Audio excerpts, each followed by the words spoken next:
누가복음 15장 25절에서 32절까지입니다. 마자들은 밭에 있다가 돌아와 집에 가까이 왔을 때에 풍악과 춤추는 소리를 듣고 한 종을 불러 이 무슨 일인가 물은데 대답하되 당신의 동생이 돌아왔음에 당신의 아버지가 건강한 그를 다시 맞아들이게 되므로 살진 송아지를 잡았나이다 하니 그가 노하여 들어가고자 하지 아니하거늘 아버지가 나와서 권한대 아버지께 대답하여 이르되 내가 여러 해 아버지를 섬겨 명을 어김이 없거늘 내게는 염소 새끼라도 주어 나와 내 벗으로 즐기게 하신 일이 없더니 아버지의 살림을 창녀들과 함께 삼켜버린 이 아들이 돌아오매 이를 위하여 살진 송아지를 잡으셨나이까.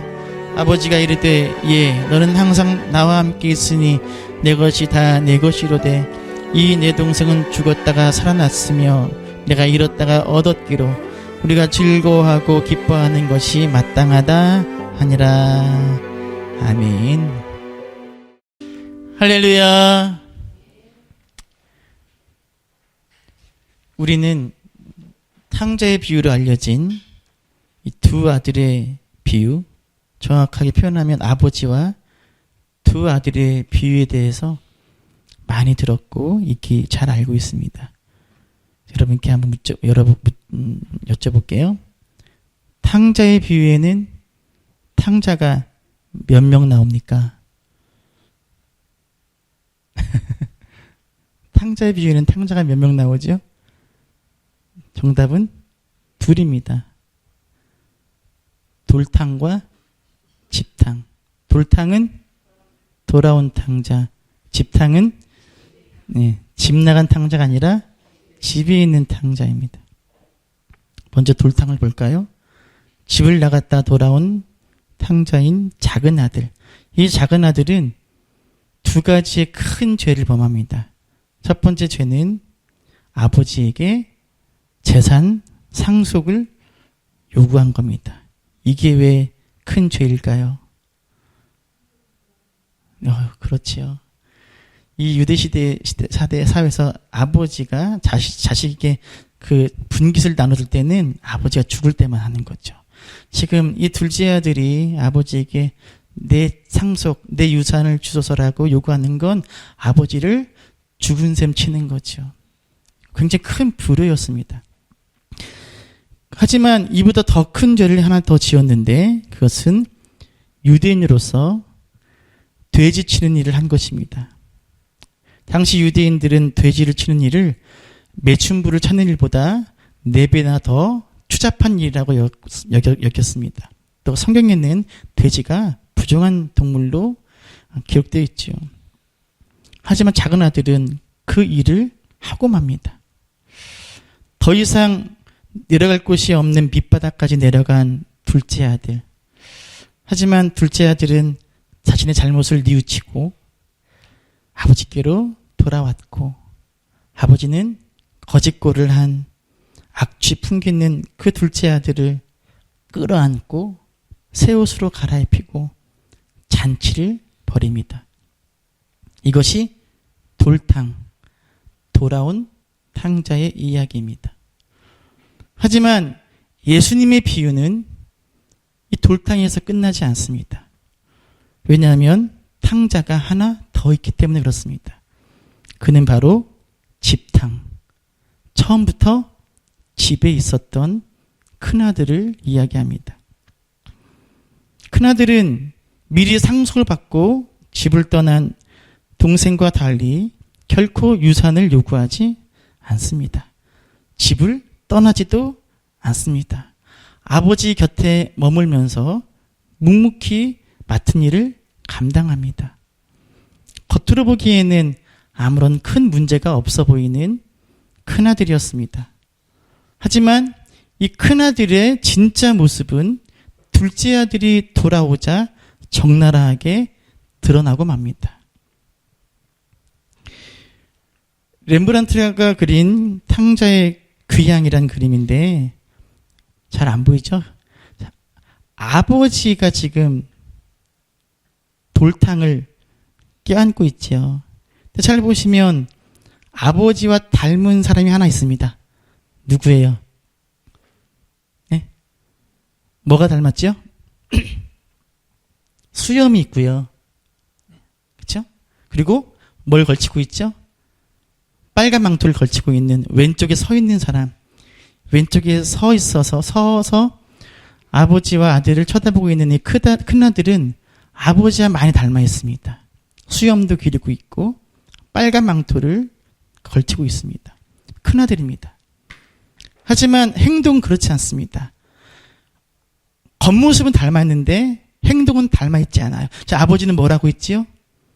동생을 품고 있는데 큰아들은 아버지와 달리 멀리 떨어져서 그저 쳐다만 보고 있습니다.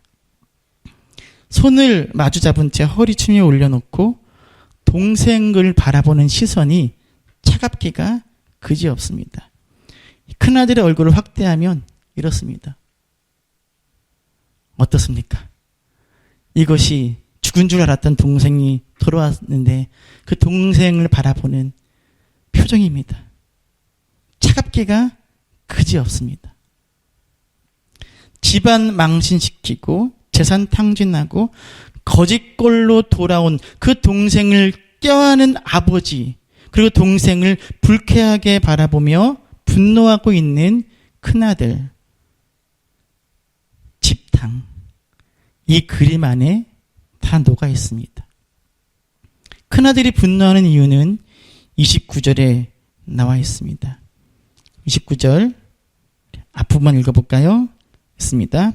아버지께 대답하여 이르되 내가 여러 해 아버지를 섬겨 명을 어김이 없거늘. 자, 아버지를 섬겼다. 좋은 뜻 같잖아요. 그런데 영어 성경으로는 I've been slaving for you. 내가 아버지를 위해 종처럼 일했다는 거예요. 종과 다름없이 일했다는 거예요. 아버지, 제가 오랫동안 종과 같이 종이나 다름없이 아버지를 일했습니다. 그런데 이게 뭡니까? 라는 거예요. 큰아들은 자신을 아버지의 상속자, 장자, 큰아들로 바라본 것이 아니라 종으로 여기며 종과 다름없이 일해왔던 것입니다. 그 분노가 켜켜이 쌓아온 거죠. 그리고 아버지에 대한 그 불만과 분노가 동생의 귀환으로 폭발하고 만 것입니다. 큰아들은 이 잔치 때 춤출 여유가 없습니다. 돌아온 동생도 밉지만 그 동생을 안아주는 아버지가 더 한심하고 밉습니다. 큰아들은 집에 있었지만 그 몸은 아버지 곁에 항상 있었지만 그의 마음은 이미 오래전부터 아버지를 떠나 있었습니다. 그래서 큰아들 역시 뭐라는 거예요? 탕자입니다. 겉으로 보기에 큰아들은 아버지 곁에 남아서 아버지를 성실히 섬긴 훌륭한 태도와 높은 도덕성을 가진 사람인 것처럼 보이지만 사실 큰아들은 동생보다 더 타락해 있었음을 자신의 말과 얼굴과 행동으로 보여주고 있습니다. 그리고 사실 돌탕보다 집탕이 더 무섭습니다. 더 불쌍합니다. 왜냐하면 돌탕은 자신의 연약함, 자신의 비참함을 깨닫고 아버지의 품으로 돌아올 수 있습니다. 하지만 집탕은 자신의 연약함, 비참함을 알지 못합니다. 자신만이 의롭고 자신만이 정당합니다. 그러니 아버지께로 돌아올 수가 없습니다. 돌아올 이유가 없습니다. 이미 그의 마음은 아버지를 떠나 있는 탕자지만 정작 자신은 아버지를 떠나 있음을 모르고 있기 때문에 이 집탕은 돌아오기 힘듭니다. 돌아올 이유가 없고 돌아올 수가 없습니다. 돌탕은 아버지의 품을 떠난 후 아버지의 은혜를 깨닫고 다시 아버지께로 돌아옵니다. 그러나 집탕은 아버지의 품을 떠나고 있진 않지만 그 은혜를 깨닫지 못한 채 아버지를 떠나 있습니다. 성도 여러분, 교회란 어떤 곳입니까? 교회란 돌탕과 같이, 작은 아들과 같이 깨지고 상한 심령이 아버지께 돌아와 아버지를 만나 아버지 품 안에서 회복되어지는 곳이 바로 교회입니다. 성경은 잘난 사람들의 이야기가 아닙니다. 못난 이들의 이야기며 깨지고 상한 사람들의 이야기로 가득합니다. 그렇게 못나고 상하고 깨진 사람들이 어떻게 하나님께 돌아와 하나님의 사랑으로 회복되고 어떻게 하나님 안에서 행복을 누리며 살았는지에 대한 이야기가 성경 이야기입니다. 모세는 고아로 자라 말 더듬고 성질이 불같아 애굽인을 살해한 살인자요 도망자였습니다. 한나는 아들 하나 없이 비참하게 살던 여인이었습니다. 바울은 지병으로 고통받던 사람이었고 호세아는 아내가 창녀였습니다. 아모스는 배운 것 하나 없는 무식한 농군이었고 야곱은 교활하고 거짓말을 일삼던 사람이었습니다. 다윗은 간통하고 그것을 은폐하기 위해서 충성한 우리아를 전쟁터로 보내 죽인 권력 남용의 살인자였습니다. 끝이 없습니다. 성경은 연약하고 부족하고 자격 없는 자들이 하나님의 은혜로 회복되어 사람답게 살아가는 이야기가 성경의 이야기입니다.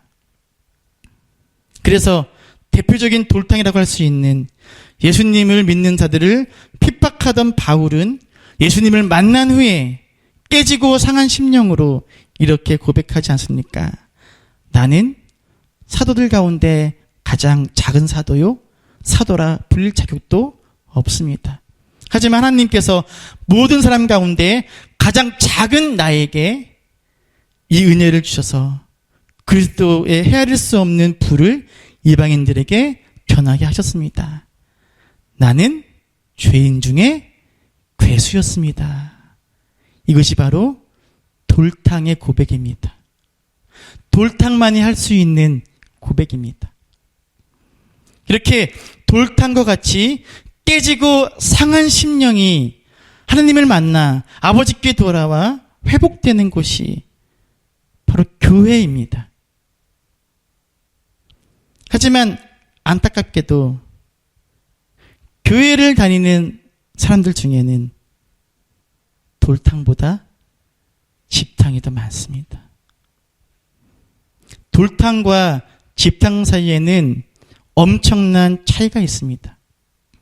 작은 아들은 밑바닥까지 내려간 자신의 비참함을 보고 품꾼의 하나로서 내가 연명하리라 집으로 돌아옵니다. 그러나 큰 아들은 자신의 약함과 악함을 알지 못합니다. 작은 아들은 아무것도 자랑하거나 내세울 것이 없습니다. 그러나 큰 아들은 자신의 장점을 부각시키고 자신의 의를 드러냅니다.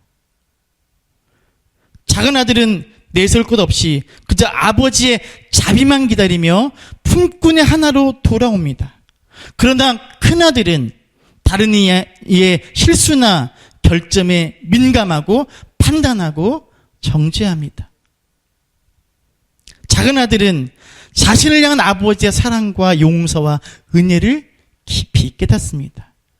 그러나 큰 아들은 자신을 향한 아버지의 사랑과 그 은혜를 이해하지 못합니다. 하나님의 은혜로 구원받고 살아가는 우리 성도들은 다 돌탕인데 안타깝게도 교회 안에는 집탕들이 참 많습니다. 목회 중에 만나게 되는 가장 힘든 사람은 두 가지 부류의 사람입니다. 첫 번째 부류는 어떤 사람들이냐? 자존감이 약해서 뭐든지 부족해서 못한다고 하는 교인입니다. 건들기만 하면 움츠려듭니다. 놀라고 힘들어합니다. 이런 분들에겐 자존감을 북돋워주는 일이 목회의 가장 중요한 일이 됩니다. 그런데 이런 분보다 더 힘든 교인이 있습니다. 자존심과 자부심이 너무 강한 교인입니다. 자기가 내놓은 의견은 불합리할지라도 끝까지 내세우며 자신의 잘못을 인정하지 못합니다. 자신의 의견을 끝까지 관철시킵니다. 능력을 과신한 나머지 다른 이를 깎아내리고 비판하고 조롱까지 합니다. 목사가 끼어들 자리가 없습니다. 자신의 강점을 드러내기 위해 다른 이들의 흠을 찾아내고 비판합니다. 이런 사람들은 스스로 자신의 약점과 부족함을 찾기도 힘들 뿐더러 알더라도 인정하지 못하고 고백하는 것조차도 힘듭니다. 제일 목회하기 힘든 상대, 바로 집탕 교인입니다. 그러나 이 집탕 교인들이 하나님의 은혜를 깨닫고 자신의 부족함을 더욱더 깊이 인식하고 밖으로 향하던 자신의 손가락을 자신의 안으로 향하게 되면 그 순간부터 그 사람은 더 깊어지고 더 넓어지고 더 주님과 가까이 다가가게 됩니다. 주님께서 그에게 더 많이 임재하시고 그가 그리스도로 충만하게 됩니다. 집탕이 돌탕이 되는 순간입니다. 약함과 깨어짐, 그것은 세상이 경멸하는 것입니다. 하지만 약함과 깨어짐은 하나님의 임재의 통로가 되는 축복이요 선물입니다. 내 약함과 깨어짐을 어루만지시는 주님의 따뜻한 손길, 조건 없이 맞아주신 하나님의 은혜는 우리 약함과 깨어짐과 상처를 싸매고 회복시키는 사랑입니다. 성도 여러분, 우리는 깨지고 상한 심령을 가지고 아버지를 찾아야 합니다. 그곳이 바로 교회입니다. 먼저 자신의 약함과 한계를 직시하고 쓸데없이 자신을 과시하고 인정받으려 몸부림치지 않아도 되는 곳이 바로 교회입니다. 솔직하고 연약한 모습 그대로 더 아름답게 사용하시는 하나님의 사랑을 체험하고 경험하는 곳이 바로 교회입니다. 내 연약함과 부족함 때문에 몸부림치지 않아도 됩니다. 우리의 연약함과 부족함이 하나님의 선물이 되는 곳, 그것이 바로 교회입니다. 부끄러움을 무릅쓰고 아버지께로 돌아오기만 하면 용서와 배려와 잔치를 경험하게 되는 곳, 바로 교회입니다. 오히려 자기의 약함을 자랑하고 너그러이 서로 상한 마음을 껴안을 때 회복되고 일어나고 살아나게 되는 곳, 그렇게 신나고 기쁜 일이 일어나는 곳, 바로 교회입니다. 교회는 돌아온 탕자를 위한 쉼터이고 안식처입니다. 성도 여러분, 아버지께 불효하고 누덕누덕 거지의 몰골이 되어서 창녀들을 상대하는 것보다 내변에다 더 추하단 돼지 치는 일로 바닥까지 내려갔던 작은 아들, 품꾼의 하나로 나를 써달라고 간청하는 그 아들을 향해 맨발로 뛰어가 그 악취나는 아들을 껴안고 감격과 기쁨으로 그 아들을 안아주시는 그 아버지를 여러분 만나셨습니까? 아니면 돌아온 동생을 기뻐할 여유도 없이 자기 의로 똘똘 뭉쳐서 불만과 분노로 가득 찬 큰아들의 얼굴로 살고 계시지는 않습니까? 혹시 아버지와 함께 살고는 있지만 아버지의 마음과 사랑과 은혜를 전혀 몰랐던 큰아들 집탕으로 살아가고 계시지는 않습니까? 돌아가기만 하면 어떤 과거를 가졌든 어떤 잘못을 저질렀든 상관하지 않으시고 새로운 인생을 만들어주시 원하시는 우리 아버지 하나님의 마음을 여러분은 느껴보셨습니까? 성도 여러분, 우리 주님께로, 우리 아버지께로 돌아갑시다. 집탕에서 돌탕으로 그 아버지께로 돌아갑시다. 치장할 필요도 없습니다. 나를 내세우고 보여줄 필요도 없습니다.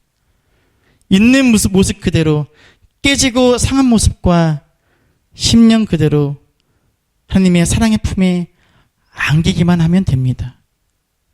그럼 우리 아버지는 미쁘시사 우리에게 자비를 베풀어 주십니다. 성도 여러분, 지금 돌아가야 됩니다.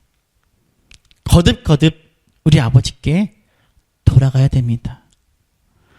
목사가 되고 장로가 되고 집사가 되고 권사가 되었다고 해서 이 아버지의 사랑을 느끼며 사는 것이 아니더라고요.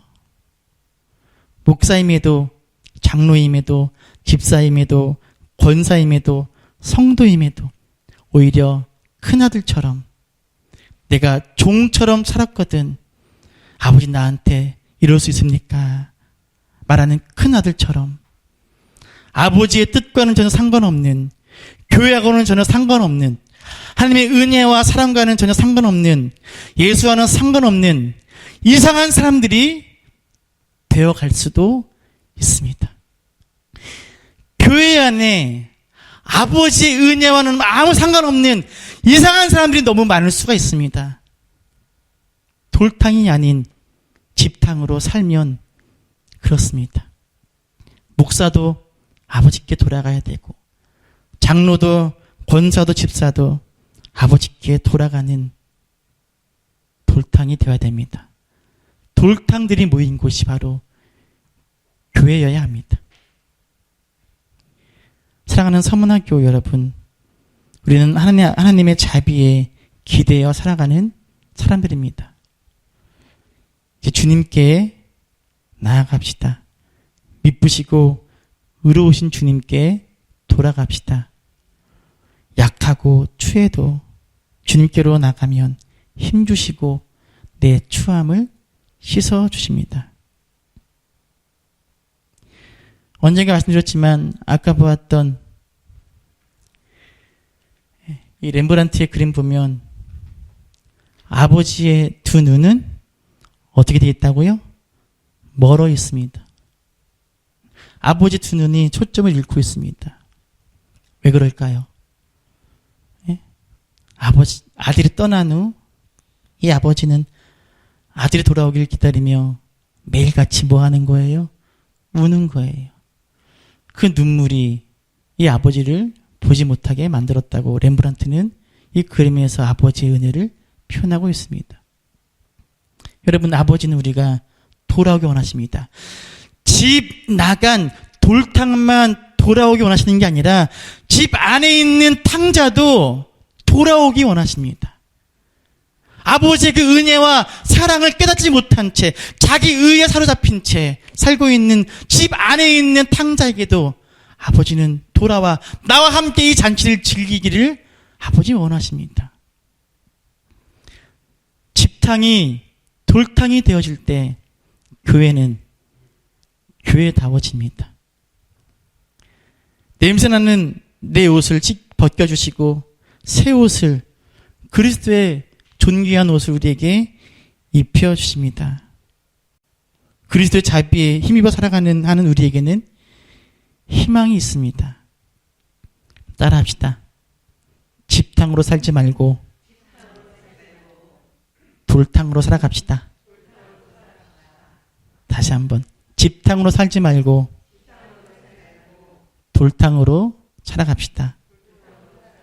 그렇게 돌탕들이 모여 아버지의 은혜와 그 사랑 앞에 기쁨과 감사함으로 살아가는 곳, 그렇게 기쁨과 감사가 충만한 곳, 어느 순간 집탕이 되어버린 내가 다시 한번 돌탕이 되어 주님 앞에 엎드리며 주님 만나는 곳, 그 끊임없이 내 하나님의 은혜와 사랑이 새로워지는 곳, 우리 옥정 서문화 교회가 될 수 있기를 간절히 축원합니다.